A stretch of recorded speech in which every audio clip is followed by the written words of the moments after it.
Well, now let's turn to Julian Assange, who is today being celebrated by the unions, the Greens and the Teals as a hero journalist, when in reality, he's an irresponsible traitor who risked the lives of American sources working in high-risk war zones and oppressive regimes. There's no question Assange broke the law, but today he was released from prison in a plea deal done with the US. Assange has left the UK and flown to the Northern Mariana Islands, where he'll sign the deal that'll see him walk free. He had been charged with conspiracy to obtain and disclose national defence information after publishing troves of classified national security documents that related to the Iraq and Afghanistan wars. That was back in 2010. There was no attempt by Assange to sift through the documents to protect the identities of sources, servicemen and women who were already risking their lives for the sake of our collective national security. And it's this that separates Assange from the occupation I love, journalism. Journalism is a commitment to the truth, but it requires careful and responsible investigation. It's not a careless document dump. Journalists are also not captured by government propaganda, and they don't confuse bloodthirsty terrorists with freedom fighters. Assange is nobody's hero. As long-term editor Alan Howe notes, recklessly dumping classified correspondence on a website is regarded by journalism as journalism by nobody. Assange describes himself as a journalist, editor and publisher. He is neither a journalist nor an editor. Trained as either, he would have handled his infamous leaks more responsibly. But he is certainly a publisher in the manner that so is anyone who posts a photograph of their kids on social media. Yet Assange won the Gold Walkley, journalism's highest honour. For what? For stolen classified documents.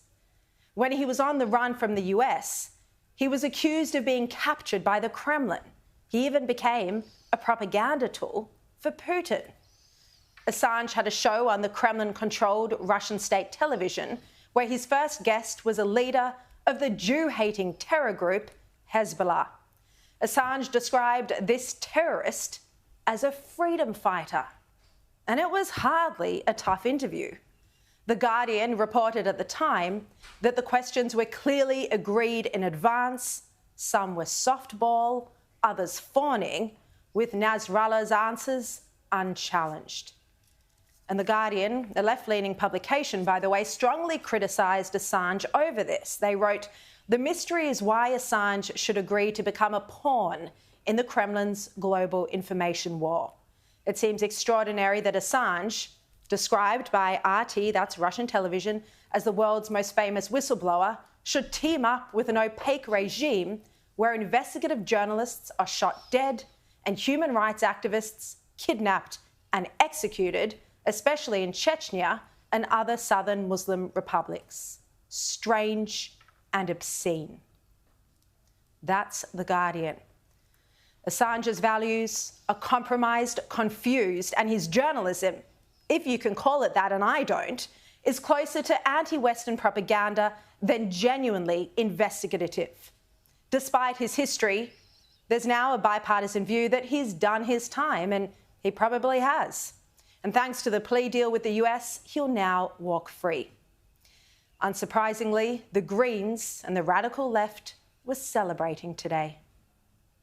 There is no power on earth that can hold back truth when its time has come. And I want to pay enormous tribute to the courage of Julian Assange, who has stood his ground. Julian Assange has been a member of our union, the Media, Entertainment and Arts Alliance, since 2007. His persistence and his commitment to the truth is what has got him out of that detention. And I think it's something that should be celebrated. Prime Minister, is Julian Assange finally coming home? Can you bear it? And Albanese himself took credit for the move. I've been very clear as both the Labor leader in opposition but also as Prime Minister that regardless of the views that people have, about Mr Assange's activities, the case has dragged on for too long. There is nothing to be gained by his continued incarceration, and we want him brought home to Australia. And we have engaged and advocated Australia's interests using all appropriate channels to support a positive outcome, and I've done that since very early on in my Prime Ministership. Coalition politicians said it was good that this saga was finally coming to an end. We welcome that this saga is being brought to an end after a very long period of time. We welcome the guilty plea, which has allowed this deal to be reached. Personally, and I think now is the time to move on, but obviously I wouldn't be making him into any great saint. Ultimately, he put lives at risk. No lives were lost, but he did put lives at risk. Now, some Republicans today welcomed the Assange plea deal, but former US Vice President Mike Pence said that Assange endangered the lives of our troops in a time of war and should have been prosecuted to the fullest extent of the law. He said the Biden administration's plea deal with Assange is a miscarriage of justice and dishonours the service and sacrifice of the men and women of our armed forces and their families.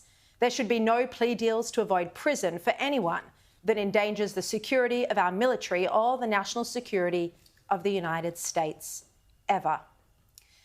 Well, as usual in the US, this wasn't simply a matter of the law or justice, but a question of politics. Now, if you're wondering why this has moved politically in the United States, it has become something of a cause célèbre for Libertarians, and they are shaping up to be a powerful vote at this election because both sides are losing supporters in favour of RFK Jr. And RFK celebrated the news today, while Libertarian journalist Adam Crichton also said that Assange should be awarded for services to the truth. It's a take I strongly disagree with, although Adam will be expressing his view tonight on the show. This recasting of Assange as a truth-telling hero is a fantasy, when the reality is that Assange is a complicated, dark, twisted and disturbed individual. As Michael Weiss wrote in The Atlantic in 2019, in the end, the man who reportedly smeared feces on the walls of his lodgings, mistreated his kitten, and variously blamed the ills of the world on feminists and bespeckled Jewish writers, was pulled from the Ecuadorian embassy looking every inch like a powdered sugar Saddam Hussein plucked straight from his spider hole. Now, while we all want this saga to be over, Adam Crichton reports that Assange may reveal further secrets once his plea deal is signed. So it seems this perverted megalomaniac with a victim mentality will be free to unleash further anti-Western propaganda and mayhem onto the world.